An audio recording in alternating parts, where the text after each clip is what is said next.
Hello, Silky Zhou here. How do you handle rejection? Now, rejection is part of life. Whenever you go for a job interview or whenever you go and ask the opposite sex out or etc., there is a chance of rejection. It's just part and parcel of everyday life. But how do you get past it? And how do you get past it without pain? And that is what I am going to discuss in today's video. When you experience pain in rejection, you make this unmet expectation mean something about you, that you're either coming up short or that you are lacking something within. But does it have to be painful every time? And the answer is no. Now I'm going to give you 4 pointers below that is going to kick rejection pain in the butt. Number 1. Rejection is much more about the other person than it is about you. Studies have found that multiple factors, including time of day, your mood, your environment, etc., affect the decision power of a person significantly. There has been a study done on judges giving parole to prisoners, and they found that it is anywhere between 2 to 6 times more likely the judges will give parole to the first 3 prisoners come into for the judgment than the last 3 of the day. And whenever the judges come back from lunches, it also showed the same statistical significant difference in terms of judges' likelihood of giving the prisoner a parole. Another study done on the relationship between the time of day and also the deal closing rate have also found that the best time to close a deal is actually Monday morning at 9 a.m. when your prospects are wide awake, alert, and have the full decision-making capacity to make a decision on the deal. And guess what? You probably would have guessed the least likely time to basically have a deal done. That's actually Friday afternoon, because guess what? People want to go home. They want to postpone their decision-making power to the next week. They don't want to make a decision on the deal there and then. And so as a business owner, you would have known that it actually affects your success significantly by understanding the prospects. And also for those people who make the rejection mean something about them, you would really also go on and see that people's mood and where they are and the environment and the time of day actually significantly matter. And in both of the cases here, we're talking about highly smart, educated. You wouldn't have thought that these people would be emotional in making any and such decisions. And yet at the same time, statistically, it has been proven that they are biased towards certain times during the day, and those periods obviously affected their mood. So what's the moral of the story? Well, there are 2 faults. The first thing is, don't take it personally. Rejection is much more about the other person than it is about you. And then the second thing is, if you are a business person, timing is so important. Actually, not even if you're a business person. If you want to achieve something with the other person, timing is so important. You really want to wait until that person is relaxed, comfortable, not having much on their mind, and have enough decision-making power, if your case is a little bit more complex, to be able to make the decision and say yes to you. Tip number 2. Embrace rejection and be bigger than your rejection. Jack Ma, the billionaire behind Alibaba Group, attributed his success to being able to handle rejection early on in his career. When he applied at KFC, 24 people went. He was the only one not hired. He applied for multiple jobs and he was rejected on all of them. He failed his entrance exam 3 times, but you know what? He never gave up, and that was one of the inspirations that he wanted to pass to next generation entrepreneurs. On my research, I found these infographics by Anna Vital, and I love it. You can see Colonel Sanders got rejected. His chicken recipe, famous KFC fried chicken recipe, got rejected over 1,000 times before it became a success.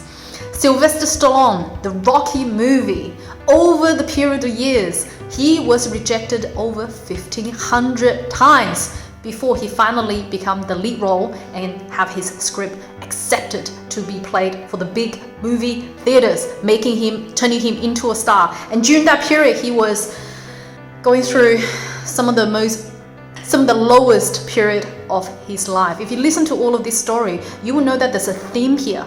The lesson is not avoid rejection or / failure.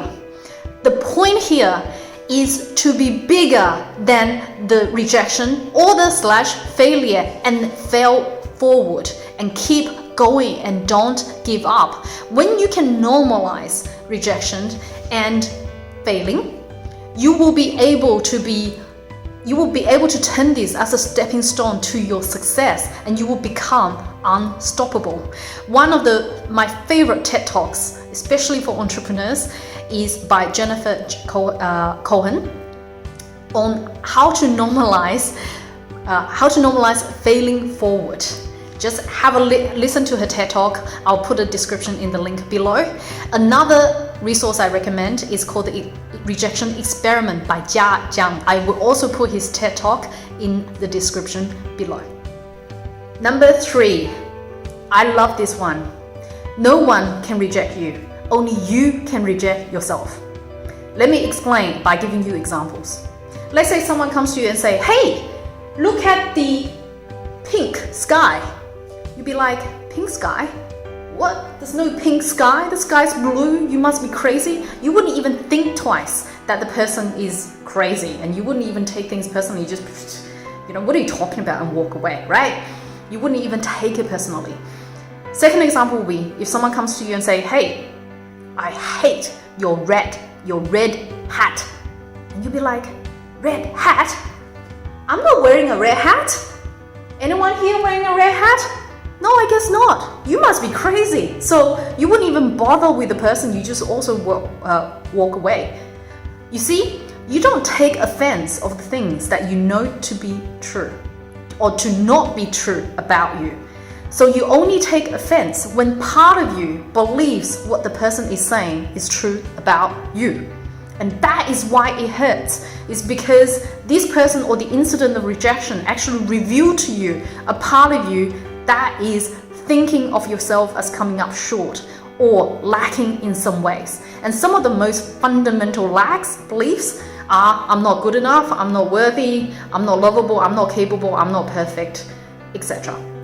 So being able to face the fear underneath the rejection, being able to see what it is revealing about you that you believe to be true about yourself is so important, because only by understanding what it is that you are really feeling inside, that hurt you inside, that you are coming up short inside, then you are able to understand the trigger and remove it once and for all. And I run classes on how to remove triggers and how to shift beliefs. So if you want further resources, please check out the description below. Lucky last, number 4. Treat rejection positively and you will unwrap the gift of this experience. Just like what I mentioned in terms of changing your definitions and beliefs about what this incident means about you, you should also reframe yourself so that you can see this incident, this experience in a positive light, i.e. change your attitude towards this incident to be open, to be welcoming, to be embracing, to be happy. When you treat things in a positive way, it's just like when you smile at people, people cannot but to smile back at you. Or when you frown at people, people will just frown back at you. It's exactly the same reason. What you put out is what you get back, law of attraction. So when you put out a positive energy around this situation and circumstance, it has got no choice but to bring back to you the gift within that, which is not just to do with you uncovering what triggered you, what you need to heal, but also opportunities within it that you wouldn't have considered, you wouldn't have received if it wasn't because of this experience. And just like an opportunity or a surprise in a good way, that it may diverge you in a different way that you may not have seen before. This is what rejection also does to you. But when you open yourself to be positive, you will see the diversion, you will see the opportunity that otherwise you may not have received if you put yourself in a negative light, in a negative state. And that is why it is so important. You need to be mindful of your state and how you treat the situation, and always remain excited, always remain positive, always remain open and willing to accept what it is that it comes to you.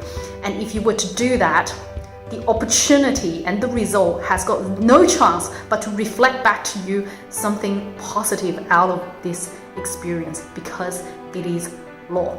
Now, for those of you who take on my advice here and implement what I have described here, I highly encourage you, if you get a positive experience out of this and a result out of this, please come back to this video and post your experience, your learnings and your results here, so that you can help and inspire more people who watch this video and get more better results as a result of this.